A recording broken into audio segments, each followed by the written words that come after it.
अमरावती शहरातील संत कवरराम मार्केट परिसरात भीषण आग लागल्याची घटना घडली आहे. मात्र अग्निशमक दलाच्या तत्परतेमुळे मोठा अनर्थ टळलाय. नेमकं काय घडलंय? अमरावतीतील संत कवरराम मार्केटमध्ये शनिवारी दुपारी आग लागल्याची घटना घडली आहे.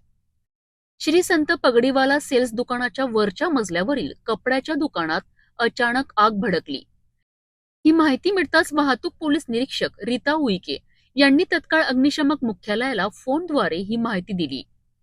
अग्निशमक अधीक्षक अजय पंधरे आणि पाडी प्रमुख सुनील काकडे यांच्या आदेशानुसार फायर ब्रिगेडची टीम तत्काळ घटनास्थळी दाखल झाली.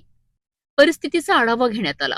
आग दुसऱ्या मजल्यावर लागलेली असल्याचे लक्षात आल्यानंतर अग्निशमक दलाने तातडीने कारवाई सुरू केली. मात्र दुकानाचा दरवाजा बंद असल्यामुळे सुरुवातीला अडचणी निर्माण झाल्यात. त्यानंतर कर्मचाऱ्यांनी दरवाजा तोडून आत प्रवेश केला आणि आगीवर नियंत्रण मिळवण्याचा प्रयत्न केला. अग्निशमक दलाच्या अथक प्रयत्नांमुळे अवघ्या 45 मिनिटात आगीवर पूर्ण नियंत्रण मिळवण्यात यश आलंय. या घटनेत अंदाजे 20 लाख रुपयांचे नुकसान झाले असून अग्निशमक दलाच्या तत्परतेमुळे तब्बल 2 कोटींचे संभाव्य नुकसान टळलेत. या आगीत कटलरी साहित्य, कपडे, मशिनरी आणि फर्निचरचे मोठे नुकसान झाले आहेत. मात्र सुदैवाने या घटनेत कोणतीही जीवितहानी किंवा जखमी झाल्याची माहिती नाही. या संपूर्ण कारवाईत वाहतूक पोलीस निरीक्षक रीता उईके आणि त्यांच्या टीमचे मोठे सहकार्य लाभलेत. वेळीच मिळालेल्या माहितीमुळे आणि अग्निशमक दलाच्या जलद कारवाईमुळे मोठी दुर्घटना टळली. अन्यथा नुकसान अधिक वाढू शकले असते.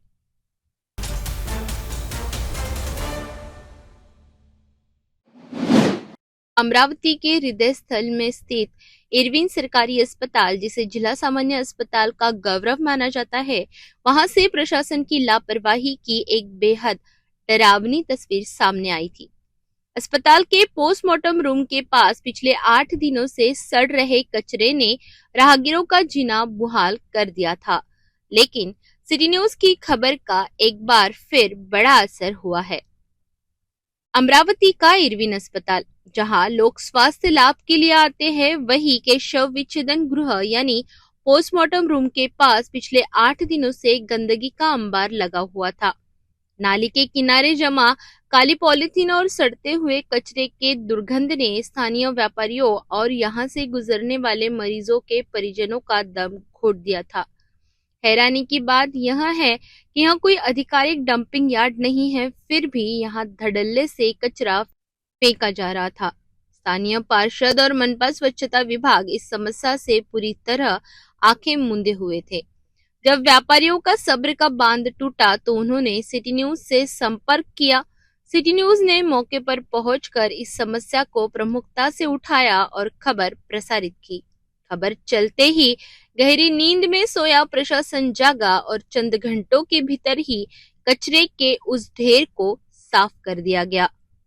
प्रशासन की इस त्वरित कार्रवाई के बाद स्थानीय व्यापारियों और नागरिकों ने राहत की सांस ली है और सिटी न्यूज का आभार माना है।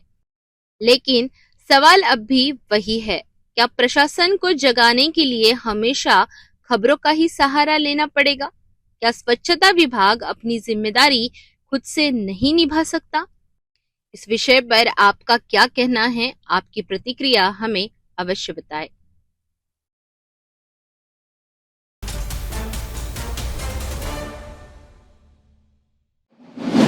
एक तरफ जहां शहर को स्वच्छ बनाने के दावे किए जा रहे हैं, वहीं दूसरी तरफ शहर के मुख्य सरकारी अस्पताल इरविन की हालत कुछ और ही कहानी बयां कर रही है।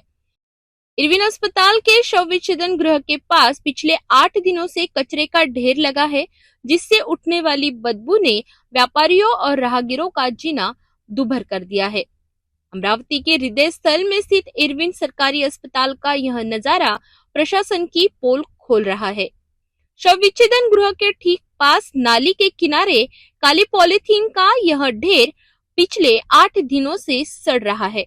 स्थानीय व्यापारियों का कहना है कि यह कोई आधिकारिक डंपिंग यार्ड नहीं है, फिर भी यहाँ कचरा फेंका जा रहा है। हैरानी की बात यह है कि मनपा की घंटा गाड़ियां रोजाना यहाँ से गुजरती है, लेकिन किसी की नजर इस गंदगी पर नहीं पड़ती। नालियां महीनों से जाम है, जिससे न केवल दुर्गंध फैल रही है, बल्कि राहगीरों के स्वास्थ्य पर भी बड़ा खतरा मंडरा रहा है। प्रभाग क्रमांक 7 के अंतर्गत आने वाले इस क्षेत्र के पार्षद भी इस गंभीर समस्या पर उदासीन बने हुए हैं। व्यापारियों ने अब सिटी न्यूज के माध्यम से प्रशासन को चेतावनी दी है कि यदि जल्द सफाई नहीं हुई तो आंदोलन किया जाएगा। क्रमांक 7 महापौर का प्रभाग। मैं इरविन हॉस्पिटल के पीछे हूँ। यहाँ पर कई नागरिकों की शिकायत आई है कि यहाँ पर कई दिनों से यह मेडिसिन का है क्या कुछ भी कचरा बहुत सारा यहाँ पर पड़ा हुआ। हमारे साथ में यहाँ पर नागरिक है जिन्होंने हमारे पास में शिकायत की। भाई साहब ये क्या कितने दिनों से ये यह 5-6 दिन से पड़ा है। इसके कारण आने जाने वाले रास्तों पर लोगों को बहुत तकलीफ हो रही है, जिनके कारण बीमारी भी फैल सकती है। ये कौन सा कचरा किसने लाके डाला होगा यहाँ पे? ये इरविन का कचरा है पूरा टब। ये इरविन प्रशासन का कचरा है, मेडिकल वेस्ट है, इसके लिए अलग से व्यवस्था की जाती है। यह 7 नंबर प्रभाग है और अमरावती के महापौर का प्रभाग है और यह सबसे व्यस्ततम रोड है। और अमरावती का सामान्य रुग्णालय यानी इरविन अस्पताल हमको जिसको बोलते हैं, उसके पीछे का यह कचरा। हालांकि रोज यह कचरा साफ होना चाहिए क्योंकि मेडिकल वेस्ट दूसरे नुकसान भी पहुंचाता है, बीमारियां भी फैलाता है। यदि यह कचरा यहाँ पर ढीक के रूप में लगातार बना रहा तो बाकी जगह के क्या, हम आज प्रभाग की पूरी हेल्थ चेकअप करने निकले, यहाँ से जस्ट मुड़े ही थे कि नागरिकों ने यहाँ पर शिकायत की कि ऐसा ऐसा कचरा। भाई साहब आइए ना थोड़ा सा, आप क्या आप कहाँ रहते हैं? मैं श्री कृष्णपेट में रहता हूँ। श्री कृष्णपेट में रहते हो? इधर आते जाते? मेरी शॉप है इधर। अच्छा, तो रोज आते जाते रोज दिखते आते हैं। जाते। तो रोजाना आते जाते दिखता है। आपने शिकायत की है किसी से? नहीं, शिकायत नहीं, आप मिले जस्ट इसलिए मैं आपको बोला। तो ये यहाँ पर है, यदि यह उठ जाए तो शायद लोगों को यहाँ पे राहत मिले। सरकारी अस्पताल जैसी संवेदनशील जगह पर इस तरह की गंदगी प्रशासन की कार्यप्रणाली पर बड़ा सवाल खड़ा करती है। क्या स्वच्छता विभाग और स्थानीय पार्षद अपनी नींद से जागेंगे या जनता इसी तरह बीमारियों के साए में जीने को मजबूर रहेगी?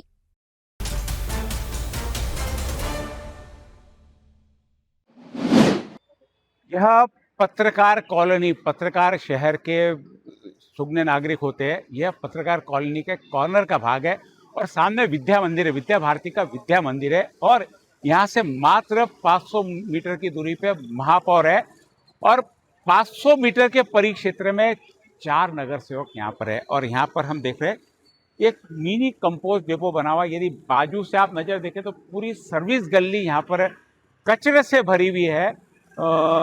चिराग तले अंधेरा जिसे हम कहते हैं। महापौर जहाँ पूरे शहर का सुधार करने की संकल्पना करते हैं, वहीं पे खुद के परिसर में मिनी कंपोस्ट डिपो बना हुआ है। खाली प्लॉट है, प्लॉट पूरा कचरे से भरा हुआ है। कोई दुकान पीछे दिख रही है, शिव कृपा सर्विस सेंटर, वहाँ पर कैसे व्यक्ति जाता होगा पता नहीं। ये पीछे के मकान के भाग है, नीचे सारा का सारा सर्विस गली में सारा है। विशेष बात कि सामने स्कूल में बच्चे पढ़ते हैं, बच्चों के स्वास्थ्य पर क्या फर्क पड़ेगा। और पत्रकार कॉलोनी से लगकर कॉर्नर यह कचरे का ढिगार पड़ा है। निश्चित रूप से यदि शहर के महापौर और पत्रकार कॉलोनी और विद्या मंदिर के सामने ऐसा कचरा होता है तो अमरावती के हाल निश्चित रूप से देखने लायक रहेंगे आने वाले कुछ दिनों में। आज से 7 दिन तक लगातार हम प्रभाग का दौरा करेंगे। जितनी साफ सफाई नगर सेवकों से होती हम करवाने का प्रयास करेंगे।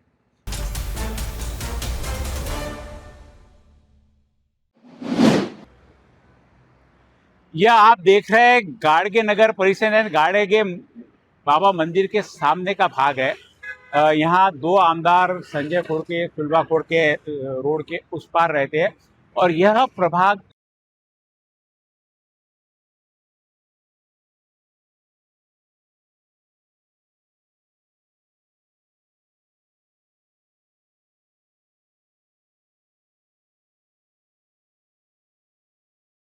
एक दिन का होगा, 2 दिन 3 दिन से, कितने ही दिन से कचरे की अव्यवस्था। सारे शिक्षण संस्थाएं इधर से है, कई सरकारी कार्यालयों को इधर से जाना पड़ता है। 2 शहरों को जोड़ने वाला यह रास्ता और वहां पर कचरों की इतनी बड़ी ढिगार, बाहर गांव से आने जाने वाले लोगों को भी यह कचरा दिखता है कि अमरावती की व्यवस्था किस प्रकार है। अमरावती का ठेका प्राइवेट कंपनी के पास दिया गया उठाने का, लेकिन उस पर कंट्रोल जो होना चाहिए वह शायद अभी नहीं है क्योंकि इतना बड़ा, और यह कोई छुपी हुई चीज नहीं है कि कहीं से आपको दिखे नहीं। शहर के मध्य भाग में दो आमदार जिस रोड के सामने के भाग में रहते हैं, महापौर का प्रभाग यह है और सारा कचरा देख रही है। अब कचरे प्रभाग में कचरा है या प्रभाग का कचरा, यह अब देखने वाली बात है।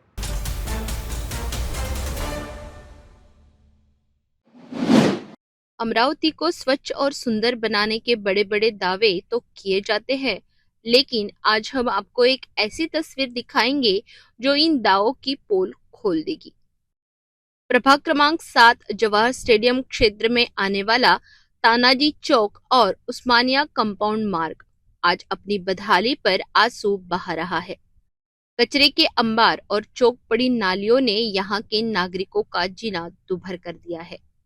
यह नजारा है अमरावती के हमालपुरा से कांग्रेस नगर रोड का, जिसे तानाजी चौक के नाम से जाना जाता है।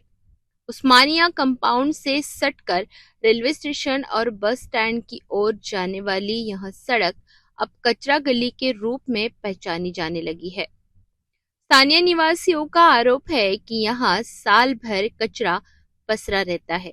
नालियां कचरे से लबालब भरी है और किनारों पर महीनों से सफाई न होने के कारण गंदगी के पहाड़ खड़े हो गए हैं। समस्या को और गंभीर बना रहे हैं सड़क पर खड़े दर्जनों लावारिस और बंद पड़े वाहन, जिसकी वजह से सफाई कर्मियों को जगह ही नहीं मिलती। हैरानी की बात यह है कि यहाँ से नियमित रूप से घंटा गाड़ियां गुजरती है, लेकिन वे सड़क पर पड़े इस कचरे को हाथ तक नहीं लगाती। बदबू इतनी भीषण है कि राहगीरों का वहां से गुजरना मुश्किल हो गया है। यह प्रभाग खुद महापौर और पार्षदों का क्षेत्र है, फिर भी स्वच्छता विभाग और सफाई कॉन्ट्रैक्टर की लापरवाही साफ दिखाई दे रही है। क्या मनपा प्रशासन किसी बड़ी बीमारी के फैलाने का इंतजार कर रहा है? प्रभाग क्रमांक 7 की यह स्थिति केवल एक गली की नहीं, बल्कि प्रशासनिक तंत्र की विफलता की कहानी कह रही है। अगर समय रहते उस्मानिया कंपाउंड और तानाजी चौक की सफाई नहीं की गई तो यहाँ स्वास्थ्य का गंभीर संकट खड़ा हो सकता है। अब देखना यह है कि इस रिपोर्ट के बाद क्या नगर निगम की नींद टूटती है या जनता इसी नर्क में रहने को मजबूर रहेगी।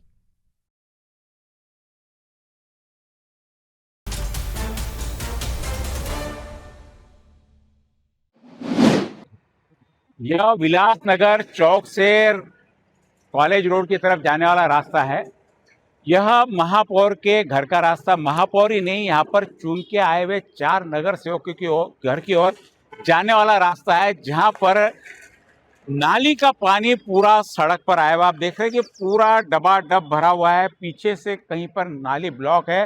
नाली ब्लॉक होने के कारण वह आगे जा नहीं रही और बीच में से बाहर से निकलकर यह पूरा गंदा पानी सड़क पर जा रहा है। रोजाना महापौर यहाँ से आना जाना करते हैं और चारों नगर सेवक भी यहीं से आना जाना करते हैं, लेकिन क्या उनके यह ध्यान में आया नहीं होगा या उनकी कार्य क्षमता से बाहर का कार्य है। और साथ में यहाँ पे कचरा कुंडी सरी की व्यवस्था भी दिख रही है कि कचरा का ढिगार यहाँ पे रखा हुआ है।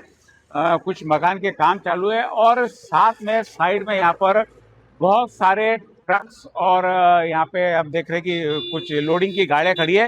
सामने बहुत बड़ा यहाँ पर मार्केट है, कुछ ट्रांसपोर्ट के भी है, बड़े बड़े होलसेलर भी है।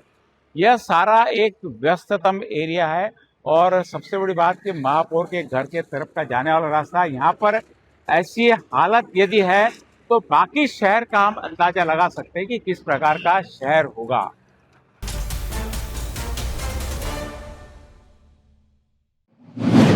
14 एप्रिल म्हणजेच डॉक्टर बाबासाहेब आंबेडकर यांची जयंती जवळ येत असताना शहरात उत्साहाचं वातावरण पाहायला मिळतंय। विविध भागांमध्ये बाबासाहेबांच्या पुतळ्याचं सुशोभीकरण आणि स्वच्छता मोहीम जोरात सुरू आहे।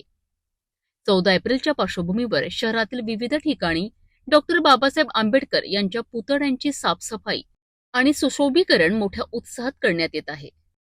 शहरातील अनेक भागांमध्ये डॉक्टर बाबासाहेब आंबेडकर समितीच्या कार्यकर्त्यांनी स्वयंस्फूर्तीने पुढाकार घेत स्वच्छता मोहीम राबवली। काही ठिकाणी स्थानिक नगरसेवकांच्या सहकार्यानेही ही कामे पूर्ण करण्यात आली असल्याचे नागरिकांनी सांगितले। भीमनगर येथील नालंदा बुद्ध विहारात कार्यकर्त्यांनी एकत्रित येत मोठ्या प्रमाणात साफसफाई केली आहे. या कामात नगरसेविका सोनाली नाईक यांनी विशेष सहकार्य केल्याचे स्थानिकांनी सांगितले. तसेच सिद्धार्थनगरातील बुद्ध विहार परिसरातही बाबासाहेबांच्या पुतळ्याभोवती स्वच्छता आणि सजावटीची लगबग दिसून आली. समाधान नगरातील बुद्ध विहारात महिला मंडळांनी पुढाकार घेत स्वतः रंगरंगोटी आणि साफसफाई करत जयंतीची तयारी सुरू केल्याचे पाहायला मिळाले. एकूणच शहरात ठिकठिकाणी सुरू असलेल्या या उपक्रमांमुळे डॉक्टर बाबासाहेब आंबेडकर यांच्या जयंतीबद्दलचा उत्साह आणि आदर स्पष्टपणे दिसून येत आहे. 14 एप्रिलच्या पार्श्वभूमीवर शहरभरात स्वच्छता आणि सजावटीची लगबग सुरू असून बाबासाहेबांना अभिवादन करण्याकरिता नागरिक सज्ज झाले आहेत. शादी और ब्याह की शुरुआत आराधना साड़ी के साथ। Aradhana wholesale shopping mall L2 बीजलैंड कॉम्प्लेक्स नांदगांव पेठ अमरावती जवाहर रोड अमरावती। शहर की सच्चाई अब नहीं छुपेगी। सफाई व्यवस्था दावों में कितनी और जमीन पर कितनी। सिटी न्यूज लेकर आया है एक बड़ा अभियान। सिटी न्यूज द्वारा होगा हर प्रभाग का हेल्थ चेकअप, जहां हम करेंगे हर प्रभाग की गहराई से जांच। ग्राउंड जीरो से सच्चाई का खुलासा। अब शुरुआत करने जा रहे हैं अपने प्रभाग महापौर के प्रभाग क्रमांक 7 से हेल्थ चेकअप की। गली गली डगर डगर होगी सिटी न्यूज की नजर। आज से पूरे एक सप्ताह तक इस प्रभाग की छोटी मोटी हकीकत हम दिखाएंगे आपको। सप्ताह के अंत में सभी जनप्रतिनिधियों के साथ में चर्चा। हमारा काम आरोप लगाना नहीं, समाधान ढूंढना है, लेकिन बिना आरोप के शायद समाधान भी ना मिले। देखते रहिए सिटी न्यूज और प्रभाग की रचनाओं के साथ में हमारा कार्य।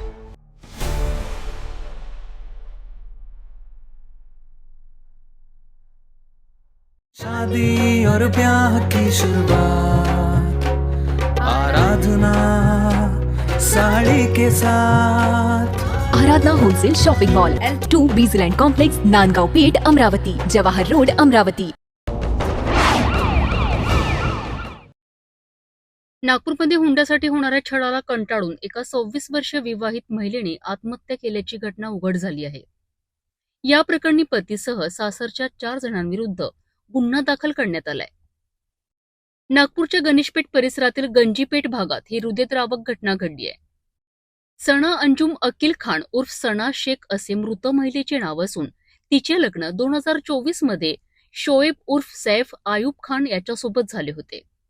लग्नानंतर सना हिला पती सासरास नसीम खान, सासू आणि ननंद समीना उर्फ सोनी यांनी वारंवार माहेरून पैसे आणण्यासाठी त्रास दिला.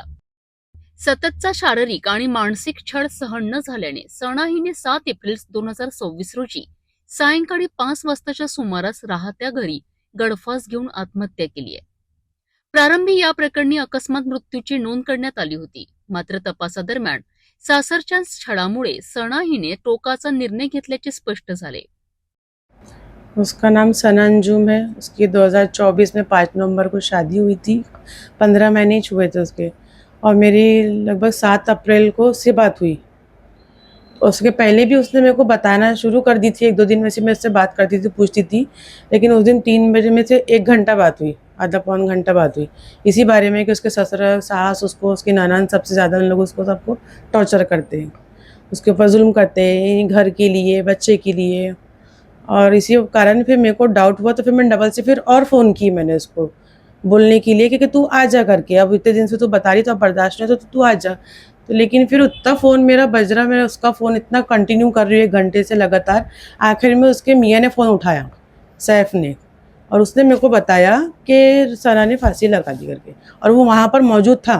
फिर जब मैंने अपने भतीजे को फिर जब भेजी वहाँ पर कि जाके देख कि सना के आदमी ने ऐसा मेरे को बोला, तो वहाँ से वो रफा दफा हो चुका था, वो पूरा घर का दरवाज़ा खोल के।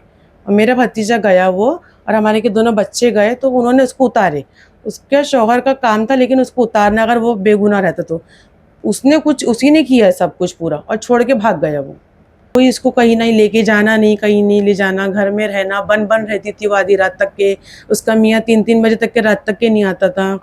सास भी वो उसके ऊपर टॉर्चर करते थे उसको, कैसा है, वैसी है तू, ऐसी है वैसी है, बस यही उसको सोच विचार उसका बस यही चलता था रोज उसका। वो इस तो समझ में नहीं आ रहा, उसको इंसाफ मिलना चाहिए। अभी 2 दिन हो गए हैं लेकिन उन लोगों को कभी कोई अता पता नहीं है।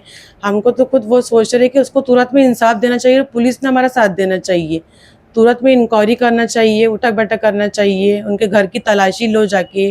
वो सबसे बड़े उनका नंदोई भी है जो रफा दफा है, वो उनका नाम कट गया है जबकि हमने सबके नाम डाले थे। यानंतर पोलिसांनी पतीसह 4 जणांविरोधात आत्महत्येस प्रवृत्त केल्याचा गुन्हा दाखल केला आहे. या प्रकरणाचा पुढील तपास पोलीस करीत आहेत. हुंडाबळीच्या घटनांवर कठोर कारवाई होत असली तरी अशा घटना अजूनही थांबत नाही. या प्रकरणात आरोपींना कडक शिक्षा होणार का, याकडे सर्वांचे लक्ष लागले आहे. मेरा नाम अल्फरान खान, मैं जो मृतक है मेरी सिस्टर सना अंजुम, मैं उसका बड़ा भाई हूँ। अभी कुछ दिन पहले हमें पता चला, 2 दिन पहले, कि हमारी सिस्टर को प्रताड़ित किया जा रहा है, उसको मेंटली टॉर्चर किया जा रहा है। हम गए थे, हमारी मीटिंग हुई थी उसके घर पे, समझा बुझाया हमने, बिठाए उसको घर पर जो है अच्छे से तरीके से उससे बातचीत करे। हमने कहा कि होता है, घर गृहस्थी में ये सब चलता है, लेकिन हमें एक दिन सुसाइड के 1 दिन पहले पता चला है, उसने रियल फैक्ट बताई है कि ये मुझे घर के लिए डिमांड करना, मारना पीटना, मेंटली हरासमेंट करना, इसको खाना नहीं खिलाना। इसका पति जो है, इसका शोहर शोएब उर्फ साहब, ये रात भर घर नहीं आना, 3-3 बजे रात तक घर नहीं आना, खाना नहीं खाना उसके साथ, उसको कहीं लेके नहीं जाना, उसको कहीं घुमाना नहीं फिराना नहीं। इसीलिए वो क्या मेंटली डिस्टर्ब हो गई थी। और इसकी ननंद सोनी उर्फ समीना, ये भी उसको जो है हरासमेंट करती थी। इसकी सास नसीम खान, वो भी उसको हरासमेंट करती थी। और जो मुख्य आरोपियों में से एक है अनीस खान, उसका ननंद का आदमी, वो उसका नाम पुलिस ने जो एफआईआर में दर्ज नहीं कराया गया अभी तक, जबकि हमने उसका नाम दिए थे। हमने 5 आरोपियों का नाम दिए थे। उसका ससुरा अयूब खान, उसकी सास नसीम अयूब खान, उसकी ननंद समीना उर्फ सोनी, और उसका आदमी, ननंद का आदमी नंदोई अनीस रफीक खान। ये हम 5 का आरोपियों का नाम दिए थे हमने, और उसमें से सिर्फ 4 आरोपियों का नाम दिया गया है और 5वें का नाम नहीं दिया गया है। अनीस खान का नाम उसमें से कट गया है। हम पुलिस वालों के पास गए तो पुलिस वालों ने बोले कि ये पहली एफआईआर है, इसके बाद हम अनीस खान का नाम डालेंगे।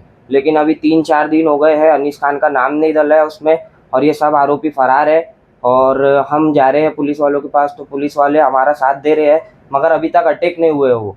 हम 3 दिन से कंटिन्यू पुलिस स्टेशन जा रहे हैं, लेकिन ये 4-5 आरोपी अभी तक के अटैक नहीं हुए, और पुलिस वाले हमारे से इनका पता पूछ रहे। तो पुलिस वालों का भी काम है कि हमारा थोड़ा बेझिझक साथ दे और इसमें हमारी मदद करे। 4 का नाम डला है एफआईआर में, सैफ उर्फ शोएब, और उसके माँ नसीम खान, और उसकी बहन समीना उर्फ सोनी, और उसका ससुरा अयूब खान। और इसमें 5 का नाम डाले थे हमने, 5 आरोपी है, लेकिन मुख्य आरोपी जो है अनीस खान, उसका नाम इसमें से हटा दिया गया है। तो शायद वही वजह से पुलिस वालों ने आपका इंटरव्यू लेने से मना कर दिया।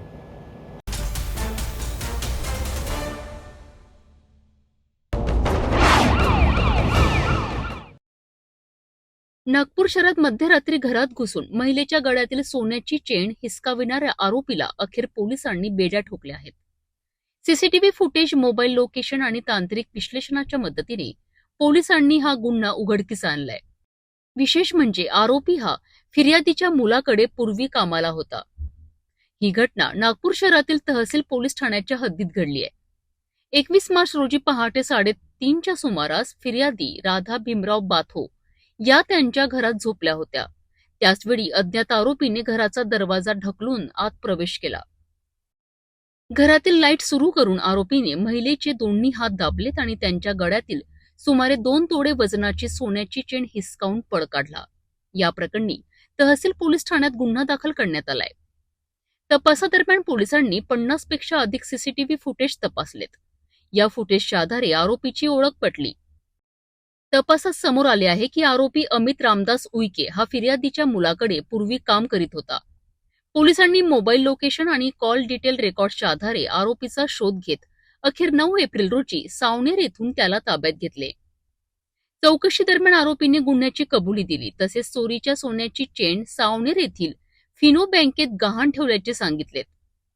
पोलिसांनी तात्काळ कारवाई करत बँकेतून सुमारे 20 ग्रॅम वजनाची आणि अंदाजे 1,20,000 रुपये किमतीची सोन्याची चेन जप्त केली आहे. या संपूर्ण कारवाईत नागपूर पोलिसांच्या वरिष्ठ अधिकाऱ्यांच्या मार्गदर्शनाखाली तपास पथकाने उत्कृष्ट कामगिरी केली आहे. घरातील व्यक्तींची माहिती असलेल्यांकडूनच गुन्हे घडण्याची ही धक्कादायक बाब पुन्हा एकदा समोर आली आहे. नागपूर पोलिसांच्या तप्तर कारवाईमुळे आरोपी जेरबंद झाला असून चोरीचा मुद्देमालही हस्तगत करण्यात आलाय. पोलीस स्टेशन तहसील येथे अपराध क्रमांक 159/2026 कलम 309(4), 333 भारतीय न्याय संहितेनुसार गुन्हा दाखल करण्यात आलेला होता. यामधील ज्या फिर्यादी आहे राधा भीमराव बाथो, वय 65 वर्षे, राहणार केजीएन बिर्याणी दुकानाजवळ धोंडबा चौक, हंसापुरी, खदान, पोलीस ठाणे तहसील नागपूर.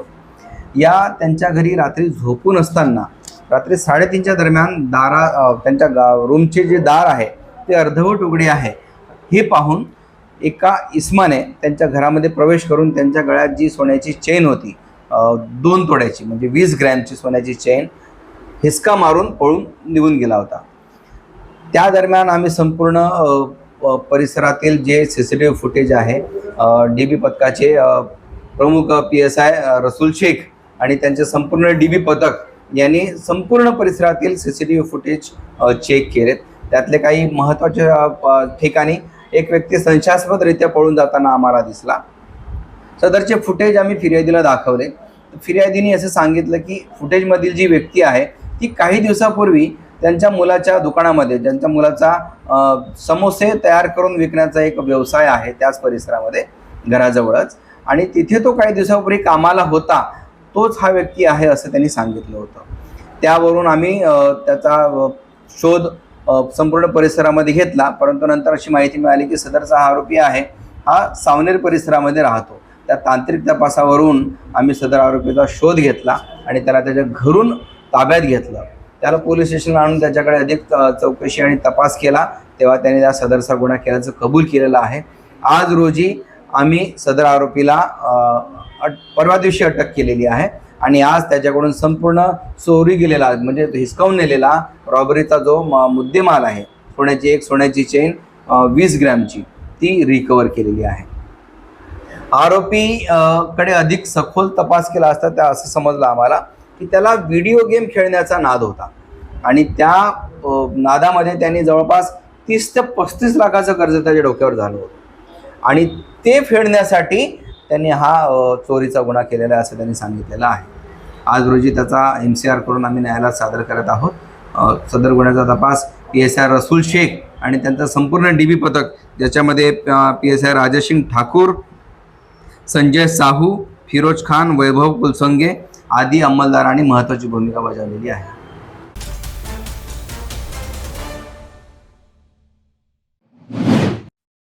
शेतीसाठी रस्ता म्हणजे शेतकऱ्यांचा श्वास आणि तोच रस्ता अडवला तर काय होऊ शकतं याचं जिवंत उदाहरण समोर आलं होतं भोकरदन तालुक्यातील वालसावंगी येथे. परंतु आता प्रशासनाने घेतलेल्या धडक कारवाईमुळे अनेक वर्षांचा वाद अखेर मिटला आहे. भोकरदन तालुक्यातील वालसावंगी शिवारातील गट क्रमांक 454 मधील शेत रस्त्याचा अनेक वर्षांपासून सुरू असलेला वाद अखेर मार्गी लागला आहे. महसूल विभागाने अतिक्रमण हटवून हा रस्ता वाहतुकीकरिता खुला केला आहे.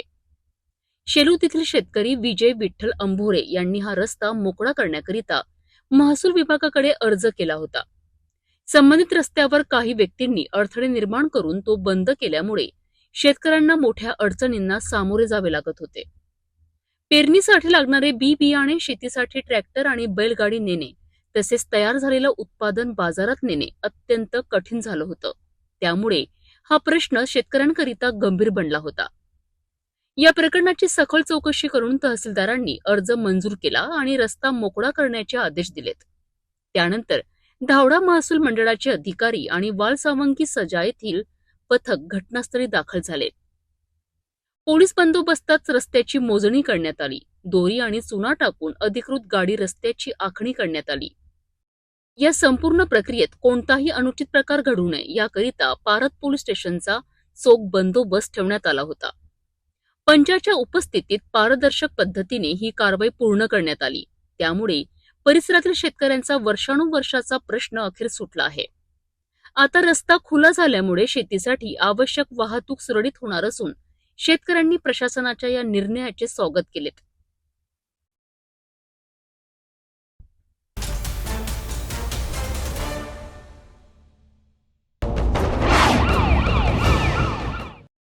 नागपूरमध्ये पुन्हा एकदा धक्कादायक प्रकार. भरदिवसा घरासमोर बसलेल्या वृद्धाला चाकूचा धाक दाखवून जबरी चोरी. परंतु पोलिसांनी काही तासातच आरोपीला गजाआड केलाय. नागपूरच्या नंदनवन परिसरात भरदिवसा घडलेल्या जबरी चोरीच्या घटनेमुळे नागरिकांमध्ये भीतीचं वातावरण निर्माण झालं आहे. 9 एप्रिल रोजी सकाळी 10:30 वाजताच्या सुमारास आदर्शनगर परिसरात मोती उर रहमान हे आपल्या घरासमोर शांतपणे पेपर वाचत बसले होते. याचवेळी अचानक एक तरुण त्यांच्याजवळ आला आणि क्षणातच चाकूचा धाक दाखवत त्यांच्या खिशातील अँड्रॉइड मोबाईल आणि तब्बल 4,000 रुपये जबरदस्तीने हिसकावून घेतलेत. घटनेनंतर पीडितांनी आरोपीला पकडण्याचा प्रयत्न केला, मात्र आरोपीने शिवीगाळ करत धमकी दिली आणि तिथून पळ काढला. स्थानिक नागरिकांनी तत्काळ माहिती देत आरोपीची ओळख पटवली. सोहेल इक्बाल कुरेशी वय 21 वर्ष, ताजबाग परिसरातील रहिवासी. त्यानंतर नंदनवन पोलिसांनी जलद कारवाई करत घटनास्थळी भेट दिली आणि आरोपीचा शोध घेत काही वेळातच त्याला ताब्यात घेतलाय. चौकशीत आरोपीने गुन्ह्याची कबुली दिली असून त्याला अटक करण्यात आली आहे. या प्रकरणी भारतीय न्याय संहितेतील विविध कलमांखाली गुन्हा दाखल करण्यात आला असून पुढील तपास सुरू आहे. भरदिवसा घडणाऱ्या अशा घटना नागरिकांच्या सुरक्षेवर प्रश्नचिन्ह निर्माण करीत आहेत. मात्र पोलिसांच्या तप्तर कारवाईमुळे आरोपी जेरबंद झाला आहे. पोलीस ठाणे नंदनवाल येथे फिर्यादी नामे अशफाक मोहम्मद रहमान यांनी पोलीस ठाणे येथून माहिती दिली की त्यांच्या वडिलांना एक आरोपी याने जबरदस्तीने पैशाची मागणी केलेली आहे आणि तो घराच्या इथेच आहे. सदरच्या माहितीवरून पोलीस ठाण्याचे वरिष्ठ पोलीस निरीक्षक कैलास देशमाने सर यांनी घटनास्थळी तात्काळ पोलिसांना पाठवून त्या ठिकाणाहून आरोपी ताब्यात घेण्यात आलेला आहे. सदर आरोपीकडून जबरदस्तीने घेतलेला एक अँड्रॉइड फोन, 4,800 रुपये व घटनास्थळी गुन्ह्यात आरोपीने वापरलेला एक चाकू हा जप्त करण्यात आलेला आहे. सदर गुन्ह्याचा तपास हा माननीय झोन 4 साहेब, DCP सर यांचे, तसेच ACP सक्करदरा साहेब व माननीय वरिष्ठ पोलीस निरीक्षक व वरिष्ठांच्या आदेशान्वये पुढील याच्यात तपास सुरू असून पुढील कार्यवाही करण्याची तजवीज ठेवलेली आहे. सदर आरोपी हा पोलीस कस्टडी रिमांड मध्ये असून त्याच्यात मुद्देमाल हा आपण जप्त करण्यात आलेला आहे. आरोपीचं नाव सोहेल इक्बाल कुरेशी, हा रेकॉर्डवरचा आरोपी असून त्याच्यावर 11 प्रकारचे गुन्हे आहेत. त्याच्यावर प्रतिबंधक कार्यवाही, तसेच सध्या तो आता पोलीस कोठडीमध्ये असून त्याला 2 दिवसाचा पोलीस कोठडी रिमांड माननीय न्यायालयाने दिलेला असून पुढील गुन्ह्याचा तपास हा वरिष्ठांच्या आदेशान्वये करीत आहोत.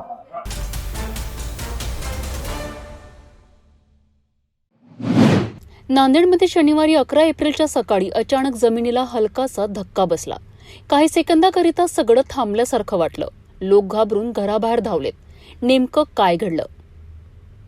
शनिवारी सकाळी साधारणतः 8:45 ते 46 मिनिटांच्या सुमारास नांदेड शहर आणि परिसरात भूकंपाचे सौम्य धक्के जाणवलेत.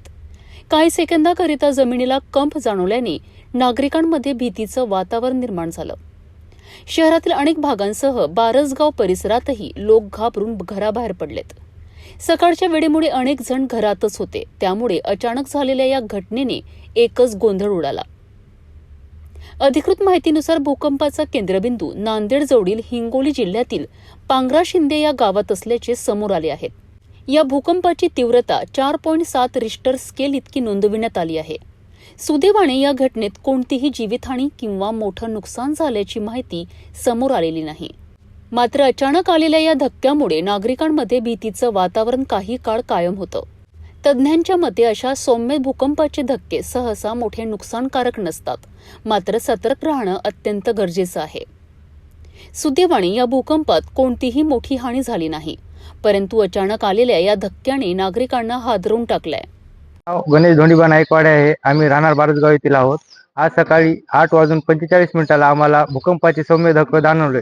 आम्ही जेव्हा आम्हाला भूकंपाचे धक्के जाणवले तेव्हा आमच्या गावातील सर्व मंडळी ही बाहेर रस्त्यावर येऊन सगळी एकच चर्चा झाली की भूकंपाचा धक्का जाणवला.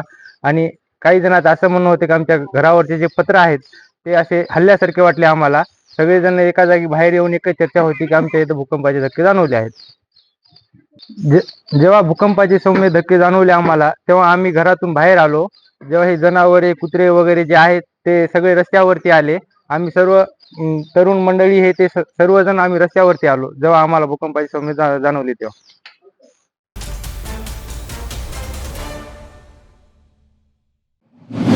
नागपूर जिल्ह्यातील रामटेक येथील गड मंदिर परिसरात सध्या एक वेगळीच चर्चा रंगताना दिसत आहे. वराह मंदिराजवळ सुरू असलेल्या खोदकामादरम्यान मजुरांना जमिनीत खोलवर एक मोठा हंडा आढळून आलाय.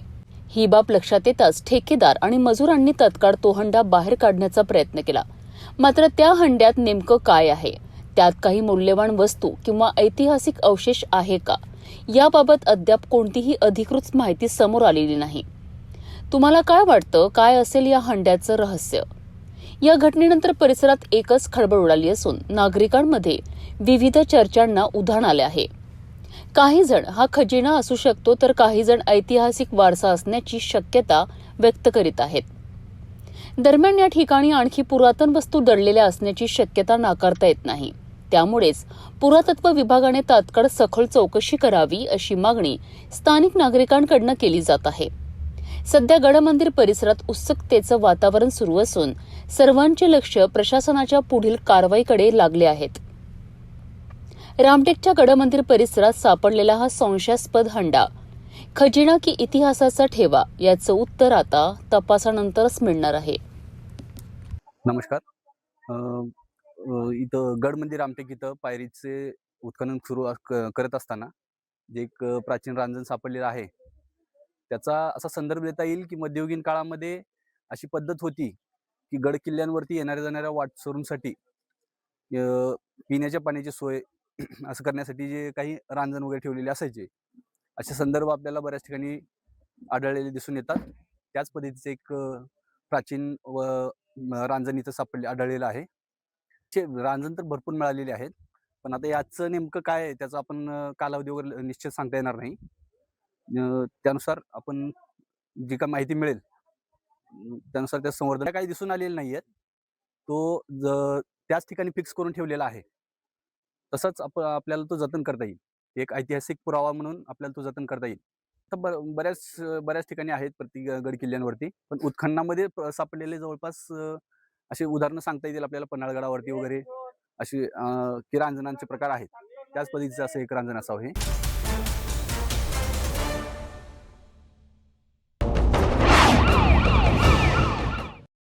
दिवसाढवळ्या ट्रॅक्टर आणि मोठ्या ट्रकच्या माध्यमातून मुरुमाची वाहतूक होत असताना देखील महसूल विभाग आणि स्थानिक प्रशासनाकडनं कोणतीही ठोस कारवाई होत नसल्याने नागरिकांमध्ये तीव्र संताप व्यक्त केला जात आहे. गावामध्ये तलाठी आणि कोतवाल यांसारखी जबाबदार यंत्रणा असतानाही त्यांच्या कार्यक्षेत्रातूनच ही अवैध वाहतूक सुरू असल्याने प्रशासनाच्या भूमिकेवर गंभीर प्रश्नचिन्ह निर्माण झाले आहेत. ग्रामपंचायत क्षेत्रात बसवण्यात आलेल्या सीसीटीव्ही कॅमेऱ्यांमध्ये ट्रक आणि ट्रॅक्टरची हालचाल कैद झाल्याची शक्यता व्यक्त केली जात आहे. मात्र या फुटेजची अद्याप कोणतीही अधिकृत तपासणी झालेली नाही.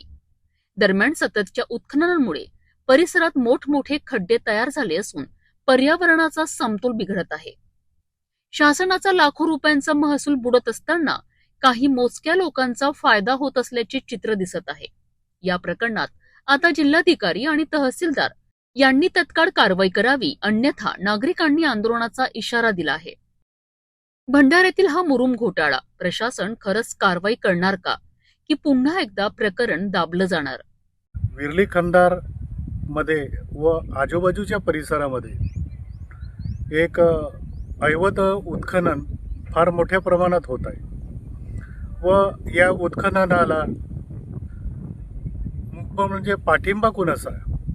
हा अवैध उत्खनन कोणाच्या आशीर्वादाने होत आहे? हा नेमका गंभीर प्रश्न निर्माण झालेला आहे. इथे आपण आता परिस्थिती बघतच आहोत की किती फार मोठ्या प्रमाणात उत्खनन झालेलं आहे. तर हाच उत्खनन नाही, असे या परिसरामध्ये व आजूबाजूच्या खेड्यामध्ये फार मोठ्या प्रमाणात उत्खनन झाले आहेत, पण महसूल विभागाने अजूनपर्यंत कोणतीही कारवाई केली नाही व का कारवाई केली नाही हा एक खूप गंभीर प्रश्न आहे.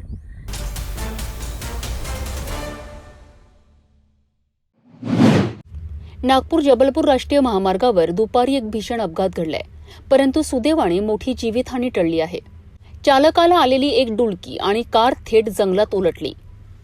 नागपूर जबलपूर राष्ट्रीय महामार्ग क्रमांक 44 वर पवनी ते चोरबाहुली दरम्यान जुन्या चिंधाई माता मंदिराजवळ दुपारी सुमारे 2 वाजताच्या सुमारास हा अपघात घडलाय. मिळालेल्या माहितीनुसार चेन्नई येथील मनोज कुमार रमेश प्रसाद तिवारी वय 40 वर्ष हे जबलपूरहून नागपूर मार्गे हैदराबादकडे कारने प्रवास करीत होते. त्यांच्यासोबत त्यांच्या पत्नी सुधा कुमारी देखील होत्या. प्रवासादरम्यान चालकाला अचानक डुलकी लागल्याने वाहनावरील नियंत्रण सुटलेत. भरधाव वेगामुळे कार रस्त्याच्या कडेला घसरून तब्बल 10 ते 15 फूट दूर जंगलात जाऊन उलटली. अपघात इतका भीषण होता की कार पूर्णपणे उलटली होती, मात्र सुदैवाने या दोघांनाही कोणतीही दुखापत झाली नाही. त्यामुळे एक मोठी दुर्घटना टळली. या अपघातानंतर परिसरात काही काळ खळबळ उडाली होती. स्थानिक नागरिकांनी तत्काळ घटनास्थळी धाव घेत मदत कार्य सुरू केलेत आणि दोघांनाही सुरक्षित बाहेर काढलेत. प्राथमिक तपासात चालकाला आलेली झोप हेच अपघाताचे मुख्य कारण असल्याचे समोर येत आहे. वाहन चालविताना थकवा किंवा झोप येत असल्यास प्रवास टाळावा, अन्यथा अशा दुर्घटना कधीही घडू शकतात. एक छोटीशी दुर्लक्ष आणि मोठा अपघात टळला, परंतु प्रत्येक चालकाने यापासून धडा घेणे गरजेचे आहे.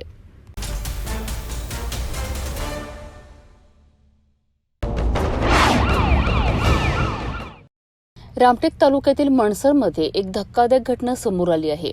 एका 26 वर्षाच्या तरुणाचा मृतदेह थेट मंदिराच्या तलावात सापडलाय. अपघात, आत्महत्या की काहीतरी वेगळंच? नागपूर जिल्ह्यातील रामटेक तालुक्यातील मणसर येथे शुक्रवारी एक खळबळजनक घटना उघडकीस आली आहे. श्रीकृष्ण मंदिराजवळ तलावात 26 वर्षीय तरुणाचा मृतदेह आढळून आलाय. मृत तरुणाचे नाव तरुण कश्यप असे असून तो मणसर येथील रहिवासी होता. गुरुवारी रात्री तो अचानक घरातून बाहेर पडला आणि त्यानंतर परतलाच नाही.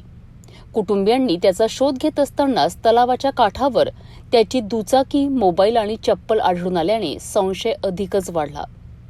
घटनेची माहिती मिळताच रामटेक पोलिसांनी घटनास्थळी धाव घेतली. स्थानिक नागरिकांनीही शोध मोहीम राबवली. अखेर सायंकाळी सुमारे 5 वाजता तलावातून त्याचा मृतदेह बाहेर काढण्यात आला. पोलिसांनी पंचनामा करून मृतदेह शवविच्छेदनाकरिता रामटेक उपजिल्हा रुग्णालयात पाठविला आहे. सध्या पोलिसांनी आकस्मिक मृत्यूची नोंद केली असून मृत्यूचे नेमके कारण अद्याप अस्पष्ट आहे. आत्महत्या, अपघात की काही संशयास्पद बाब याचा तपास आता पोलिसांकडून सुरू आहे. मणसरमधील या घटनेमुळे परिसरात भीतीचं वातावरण निर्माण झालं आहे. या प्रकरणामागचं खरं कारण काय हे पोस्टमार्टम रिपोर्टनंतरच स्पष्ट होणार आहे.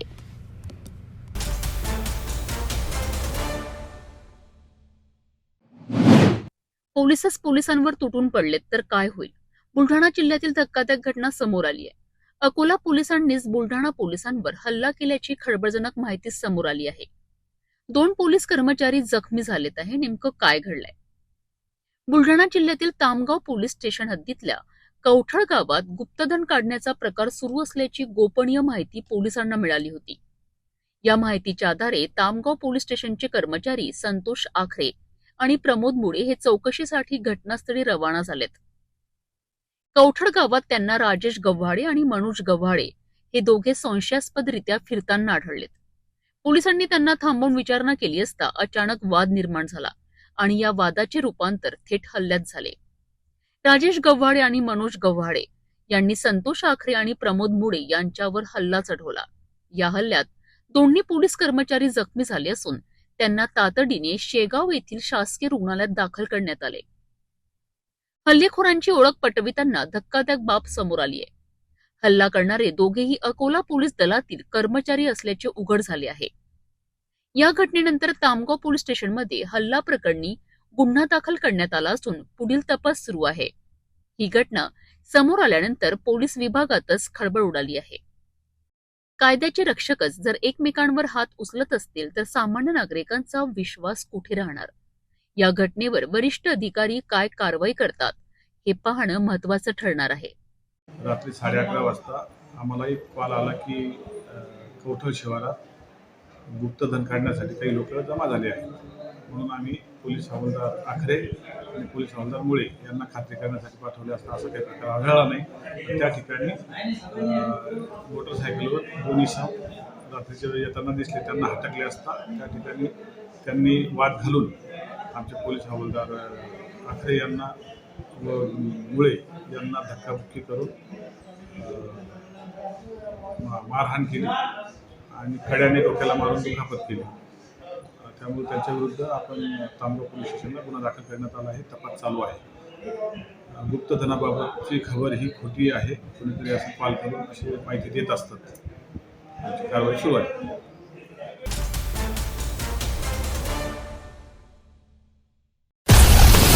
हर खबर पर पैनी नजर, हर मुद्दे पर सटीक वार, यही है सिटी न्यूज की पहचान। जहाँ सच्चाई की आवाज दबाई जाती है वहाँ सिटी न्यूज उठाता है सवाल। हर स्क्रीन पर, हर प्लेटफॉर्म पर हमारी मौजूदगी बोलती है। सिटी न्यूज हमेशा सच के साथ।